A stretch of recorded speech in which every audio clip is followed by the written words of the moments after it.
Rabbi Reznikov, Secretary Shulkin, Acting Secretary Duke, General McMaster, General Walters, Colonel Zagurski, Lieutenant Colonel Gerlach, Ambassador Arad, Shar Jazar, and to all the members of the United States Marine Corps, all of our armed forces, our honored veterans, and the family members of our beloved fallen.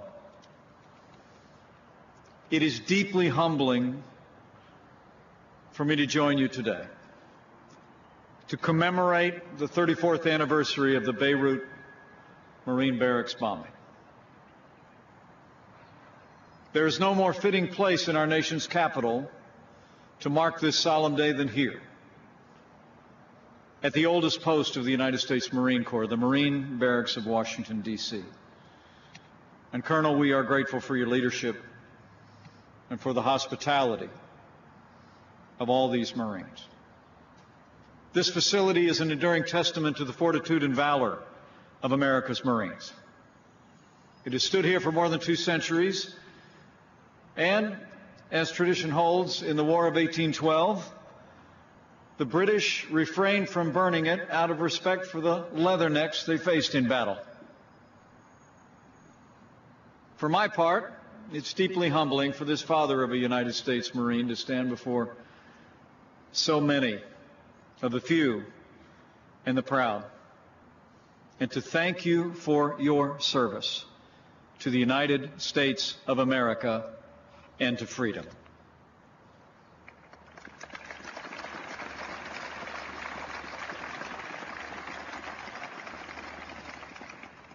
Today, it's my privilege to speak to you on behalf of your Commander-in-Chief, President Donald Trump.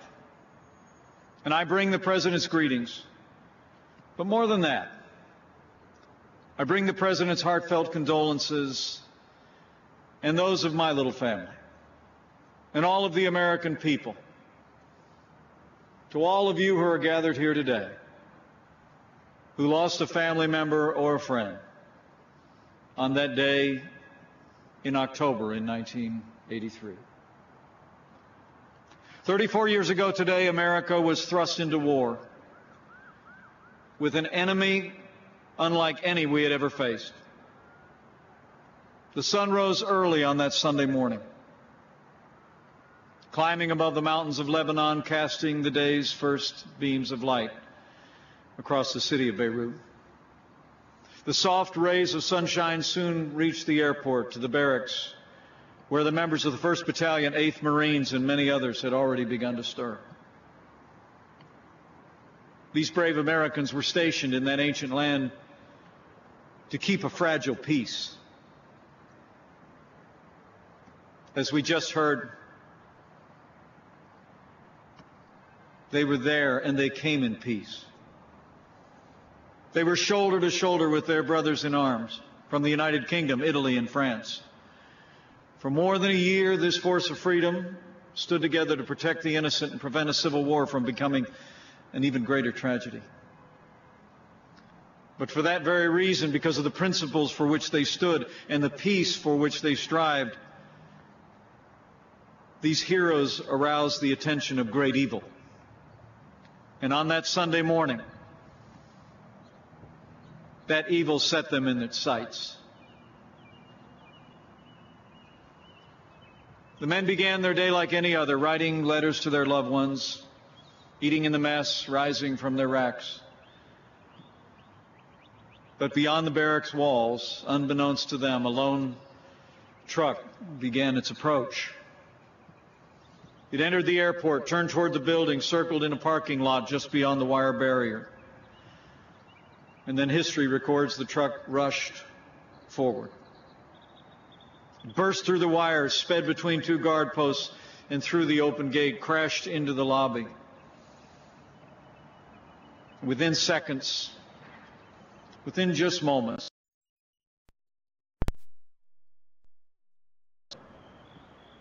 the light of the dawning sun was virtually eclipsed by what was described as the largest non-nuclear explosion in the history of the world.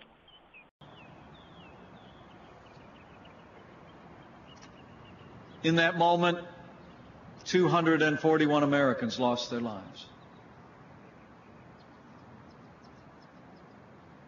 They were soldiers. They were sailors. But the vast majority of them were United States Marines. It was the bloodiest day for the United States Marine Corps since the assault on Iwo Jima. The men we lost were fathers. They were brothers. They were sons. And they died in defense of peace and freedom. And for that, we will forever remember their service and their sacrifice. Of that, I can assure these precious families who are here today. We also remember the 58 French paratroopers who died only moments later when a second attacker struck their installation. Just moments after the ambassador just told me they had heard the explosion in the distance. And then terrorist violence would be visited upon them. The Bible tells us that the Lord is close to the brokenhearted. And to the families of the fallen, even now 34 years hence, let me assure you that will be our prayer for you this day. In fact, let me take this moment to recognize all the members of the Beirut families here today. You honor us with your presence.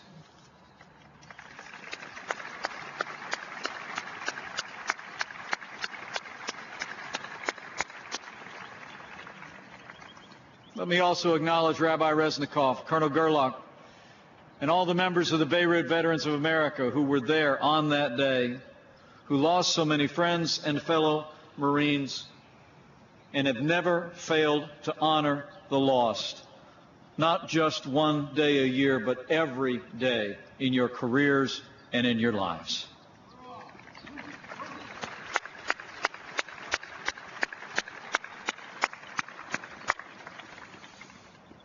Of your organization, your motto rings ever true, that our first duty is to remember. And so you have. And today, President Trump and the First Lady, my family, and all of the American people do our duty as well. We remember our fallen heroes and those they left behind. But we also have a duty to honor the memory of our fallen by continuing to stand strong to fight and defeat the enemy that so cruelly took them from us. The Beirut's Barracks bombing was the opening salvo in a war that we have waged ever since, the global war on terror. It's a conflict that has taken American troops across the wider world, from Lebanon to Libya, from Nigeria to Afghanistan, from Somalia to Iraq, and many other battlefields in between. At this very hour around the globe, thousands of brave Americans are defending our freedom from the forces of terror. And to them, and to all of you, I say with confidence, under this Commander-in-Chief, the armed forces of the United States will have the support they need to confront our enemy and win.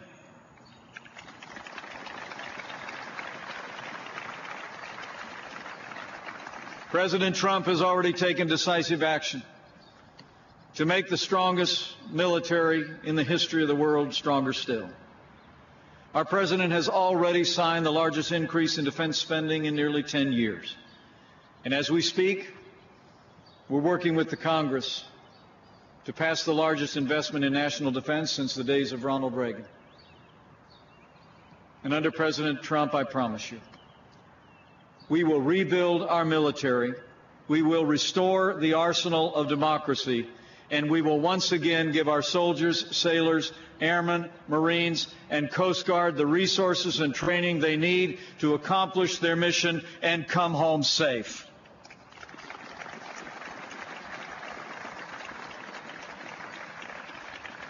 And with renewed American strength, this President has made clear that America will stand with our allies and we will stand up to our enemies. And we are taking the fight to terrorists on our terms, on their soil. Radical Islamic terrorism is a hydra with many heads, striking London, Paris, Barcelona. No matter what name they choose to go by or where they try to hide, this President and our armed forces are committed, as the President said in his own words, to destroy terrorist organizations and the radical ideology that drives them. And so we will.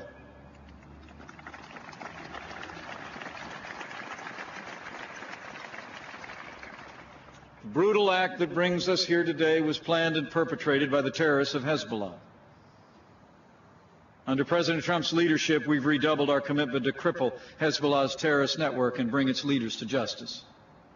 Earlier this year, under President Trump's leadership, our law enforcement arrested 2 Hezbollah operatives in New York and Michigan. And earlier this month, our administration announced rewards for information leading the location, arrest, and conviction of 2 of Hezbollah's senior-most leaders, including Faoud Shakur, one of the masterminds behind the bombing of the Marine Corps barracks. But as we all know, that terrorist group is merely a proxy for the leading state sponsor of terrorism. And President Donald Trump has put Iran on notice that we will no longer tolerate their destabilizing activities or their support of terrorism across the region and across the world.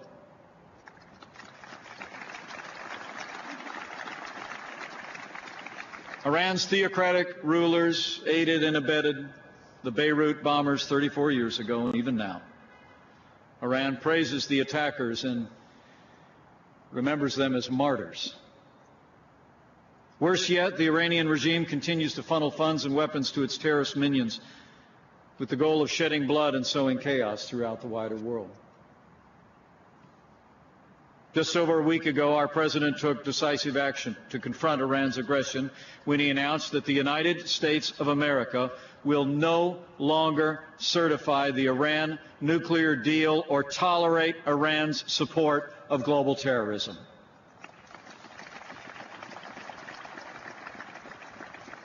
This President will not sit idly by while the Ayatollahs in Tehran plot more attacks, like the horrific attack that we remember today.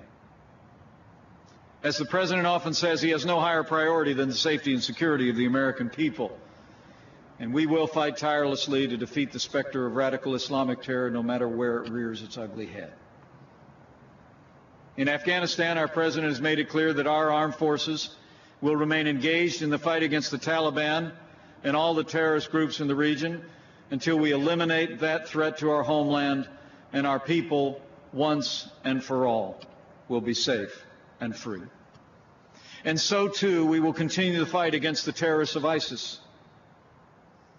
3 years ago, those barbarians celebrated in the streets of their self-declared capital in Raqqa. They perpetrated unspeakable acts of violence and drove countless people from their homes in Iraq and Syria. And they proclaimed the start of a 1,000-year caliphate as they raised their black flags across the region. But today, those flags no longer fly in their self-proclaimed capital of Raqqa.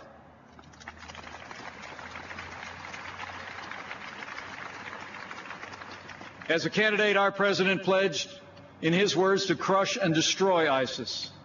And today, thanks to the courage of our armed forces, resolve of our Commander-in-Chief, ISIS is on the run. Just last week, American and allied forces liberated Raqqa.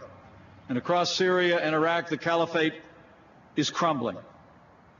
And you can be assured, We will not rest. We will not relent until we hunt down and destroy ISIS at its source so it can no longer threaten our people, our allies, or our way of life.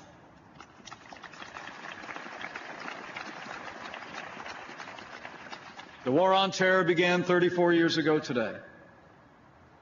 At this very hour, on frontiers of freedom, brave Americans continue to fight, continue to sacrifice. As even today we grieve the loss of 4 American heroes who fell in Niger earlier this month. As we do today, we honor their service and sacrifice, and we grieve with their families and friends. Even more so, we renew our pledge that their and the sacrifice we remember today will not have been in vain. And as a nation, we resolve that under the leadership of President Donald Trump, we will drive the cancer of terrorism from the face of the earth.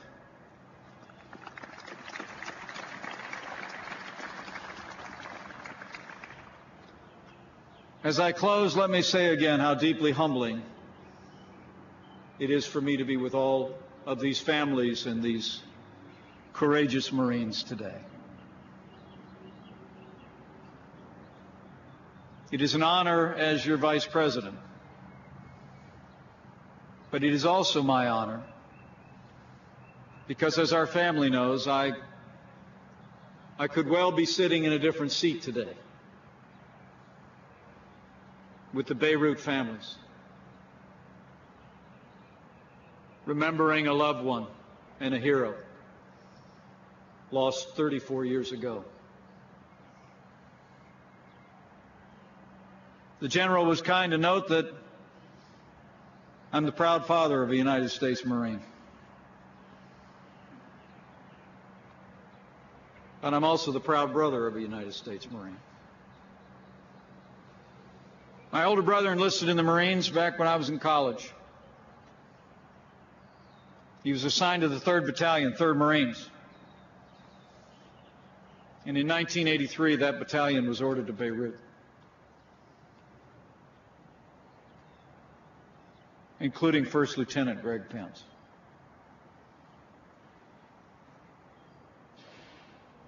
Like a lot of Marines, my brother liked to send a lot of letters home, and we waited anxiously for him.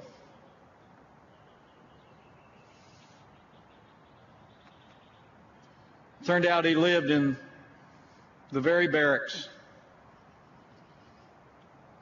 where the attack occurred with all his fellow Marines.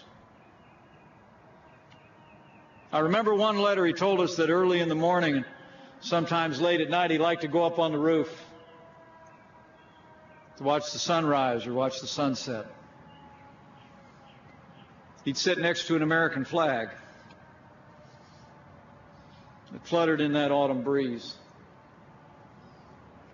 He sent me a picture of it that he saved just the other day. When we first heard about the Beirut bombing, all we could think about as a family was that our brother was there. I called my parents immediately to ask if Gregory was okay. They didn't know. I called his new bride, Denise, asked if she'd heard anything. She hadn't. As families gathered here, remember in those times, we waited. It was a different time. We didn't have emails and text messages and 24-hour news. All our family could do is what your families did. Wait, hope, and pray. And we did.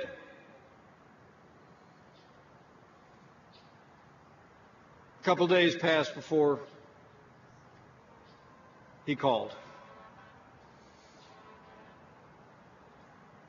Turned out he'd shipped out with his battalion only days before the bombing. Gregory was able to come home to that new wife, put his arms around our folks, start his own family. But I promise all of you, just like my brother, we'll never forget. We'll never forget the 241 who never had that chance.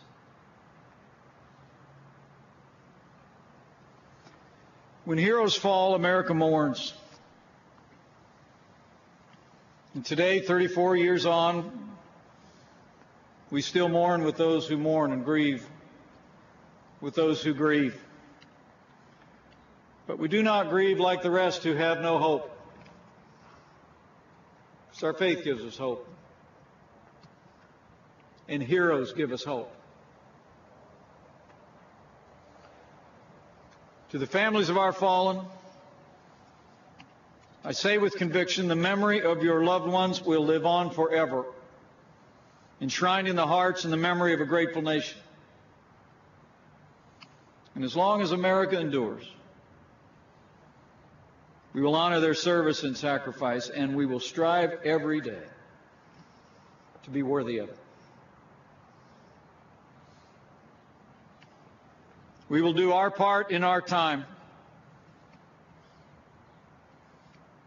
to keep lit the flame of freedom for which they gave that last full measure. And we will ever kindle the flame of faith. For as Rabbi Reznikov wrote so many years ago, it is through faith that we find strength. And today and every day, we take comfort in the knowledge that they were, as God above is and ever will be, Semper Fidelis. May God bless our beloved fallen. May God bless and comfort their families gathered here and across this nation. May God bless our veterans. May God bless all you who serve. And may God continue to bless the United States of America.